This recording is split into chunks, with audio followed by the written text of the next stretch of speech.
நேத்து சிவராத்திரி எப்படி செலிப்ரேட் பண்ணீங்கன்னு சொன்னுங்க.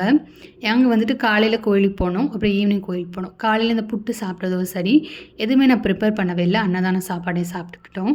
கோயில்ல போய் நைட்லாம் ஸ்டே பண்ணி முழிச்சிருப்பாங்க. நான் இதுவரைக்கும் இருந்ததில்ல. யாராச்சும் இருந்தீங்க அப்பன்னா, அதுக்கான ரீசன் என்னன்னு எனக்கு தெரியாது. அ தெரிஞ்சா வந்துட்டு சொல்லுங்க.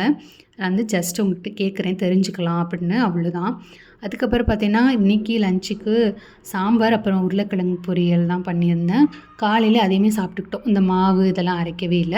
7:30க்கு ஸ்கூலுக்கு போற குழந்தைங்கலாம் சுத்தமா சாதம் சாப்பிட்டுக்கிட மாட்டாங்க. நம்மளாலே காலையில சாதம் சாப்பிட முடியாது அப்படின்னு குயிக்கா இந்த பிஸி மார்னிங்கில ஒரு சூப்பரான ரெசிபி தான். இது வந்துட்டு பன் தோசை மாதிரியும் பண்ணிக்கலாம்.